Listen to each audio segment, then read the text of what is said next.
दोस्तों, एक बार की बात है, किसी देश में महाराजा धर्म सिंह नाम के एक शक्तिशाली राजा राज करते थे। उनके राज्य में जनता बहुत खुश थी। पूरा राज्य खुशहाली और सुख समृद्धि से भरा हुआ था। किसी चीज की कोई कमी नहीं थी।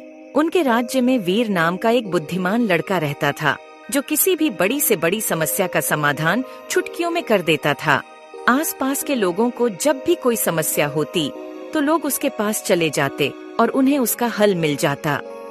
राजा को जब इस बात का पता चला तो उन्होंने सोचा, क्यों न इस लड़के को अपने दरबार में रखा जाए, क्योंकि राज्य की छोटी मोटी समस्याओं में राजा का बहुत समय खराब हो जाता था।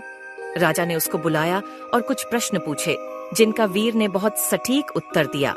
फिर राजा ने बड़े सम्मान के साथ वीर को अपने दरबार का हिस्सा बना लिया। अब हर रोज वीर राज्य के लोगों की बातें सुनता, समझता और उनको उचित न्याय दिलाता, जिससे राजा का भी काफी समय बचने लगा। दिन ब दिन राजा का विश्वास वीर पे बढ़ता गया। इस बात से दरबार का ही एक मंत्री वीर से बहुत जलता था। एक बार ठंड का मौसम था। राजा दोपहर के समय अपने महल से थोड़ी दूर पर एक बाग में टहल रहे थे, जिसमें एक सुंदर तालाब भी था। उन दिनों वीर की तबीयत खराब थी और वो महल में नहीं आ रहा था। उसी समय मौका पाकर मंत्री ने कहा, महाराज, क्यों ना हम अपने राज्य में एक प्रतियोगिता कराएं? राजा ने पूछा, कैसी प्रतियोगिता? मंत्री ने कहा, देखते हैं कितने साहसी लोग हैं अपने राज्य में। ठंड का समय है, जो भी इस तालाब में पूरी रात बिना कपड़ों के खड़ा हो जाएगा, उसे 1000 सोने की अशर्फियां इनाम में दी जाएं। राजा ने कहा, ठीक है मंत्री, मुझे कोई ऐतराज नहीं। राजा की आज्ञा पाकर मंत्री ने पूरे राज्य में ये सूचना भिजवा दी, परंतु ठंड इतनी अधिक थी कि कोई भी हिम्मत नहीं कर पा रहा था। राज्य के एक गरीब वृद्ध ने जब ये बात सुनी तो उसने कहा, महाराज, मैं करूँगा ये काम। उसकी पत्नी की तबीयत खराब रहती थी और बच्चों ने भी साथ छोड़ दिया था।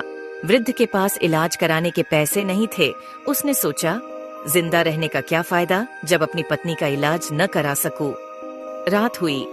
वृद्ध को बिना कपड़ों के पूरी रात तालाब में खड़ा कर दिया गया और कुछ लोग उसकी निगरानी में लगा दिए गए। जब सुबह हुई तो वृद्ध को इनाम देने के लिए महल में बुलाया गया। तब राजा ने पूछा, ये बताओ, पूरी रात तुम तालाब में खड़े रहे, तुम्हें इतना साहस कैसे मिला जो तुम एक बार भी पानी से बाहर नहीं निकले? वृद्ध ने कहा, महाराज, आपके महल के ऊपर जल रही आग की लौ से मुझे साहस मिलता रहा।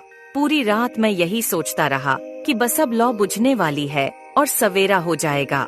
इतने पे मंत्री बोल पड़ा, महाराज, लौ की गर्मी से इसका बदन गर्म हो रहा था। ये तो साहस नहीं, धोखा है। इस तरह ये इनाम का हकदार नहीं हुआ। और राजा ने भी बिना सोचे समझे वृद्ध को बिना इनाम दिए वहाँ से भगा दिया। बेचारा वृद्ध रोते हुए घर लौट आया। जब ये बात वीर को पता चली तो उसने वृद्ध को इनाम दिलाने और मंत्री को सबक सिखाने की सोच ली।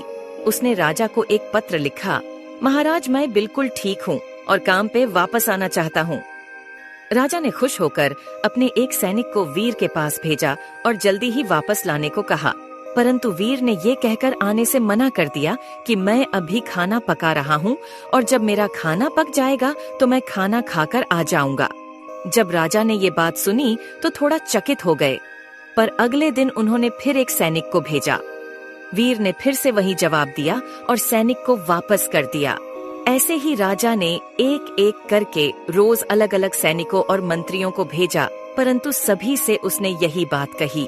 फिर क्या था, राजा गुस्सा हो गए और खुद वीर को बुलाने के लिए उसके घर चले गए। वहाँ पहुंचकर राजा ने देखा, वीर ने 2 बड़े बड़े बांस के डंडों को जमीन में गाड़ रखा है और उसके ऊपर एक कढ़ाई में खाना रख के नीचे जमीन पर चूल्हा जला के उसे पका रहा। राजा बहुत क्रोधित हुए और बोले, वीर, ये क्या मजाक है? ऐसे तो खाना जीवन में कभी नहीं पकेगा। फिर वीर ने हंसते हुए कहा, महाराज, यही बात तो आपको समझनी चाहिए थी। उस वृद्ध को इतने दूर से आग की गर्मी कैसे मिल सकती थी? अब राजा को वीर की बात समझ आ गई थी और वो हंसने लगे। अगले दिन राजा ने वृद्ध को फिर बुलाया और 1000 सोने की मोहरें दी तथा मंत्री को भी दंडित किया। तो दोस्तों, इस कहानी से हमें ये सीख मिलती है कि सिर्फ दूसरों के कहने पर किसी निष्कर्ष पर नहीं पहुंचना चाहिए, खुद के विवेक से काम लेना चाहिए।